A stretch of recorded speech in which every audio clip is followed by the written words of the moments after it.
তাহাজ্জুদের নামাজ কয়েকটি ছোট ছোট সূরা মিলিয়ে রুকু সেজদা বড় করে 2-2-4 রাকাত সালাত আদায় করা উত্তম, নাকি ছোট ছোট সূরা দিয়ে 2-2-2-2-8 রাকাত সালাত আদায় করা ভালো?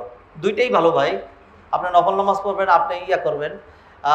নবীজির একটা হাদিস হলো, যেটা নাকি তুলুল কুনুত, যেটা তুলুল কুনুত হয় সেই নামাজ বেশি উত্তম। তুলুল কুনুতের অনেকগুলো ব্যাখ্যা আসছে, তার মধ্যে একটা লম্বা কেরাত।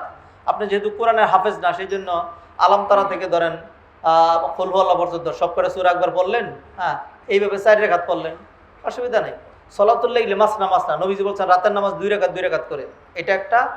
আরেক হলো মা আয়েশা বলছেন, মা কানা নবী সাল্লাল্লাহু আলাইহি ওয়াসাল্লাম ইয়াজিদু লা ফি রমাদান ওয়া লা ফি গায়রি আকসারা মিন সামানিয়াতা রাকাত, আকসারা মিন 11 রাকাত। নবীজি রমাদান এবং রমাদানের বাইরে কখনো 11 রাকাতের বেশি পড়তেন না। তার মানে 8 রাকাত হইল তাহাজ্জুদ। 8 রাকাত কি তাহাজ্জুদ।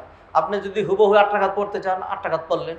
তবে সবচেয়ে বেটার হলো তাহাজ্জুদের জন্য একটা সময় দেওয়া, বেশি তেলাওয়াত করা, বেশি দাঁড়ায় থাকা, মানে 8 রাকাত পড়া, বেশি পড়ে 8 রাকাত পড়া, এটা হলো সবচেয়ে ভালো।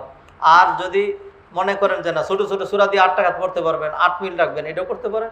আর যদি মনে করেন না, কেরাত লম্বা করবো, রুকু সেজদা লম্বা করবো, 4 রাকাত করবো, তাও পড়তে পারেন, অসুবিধা নেই।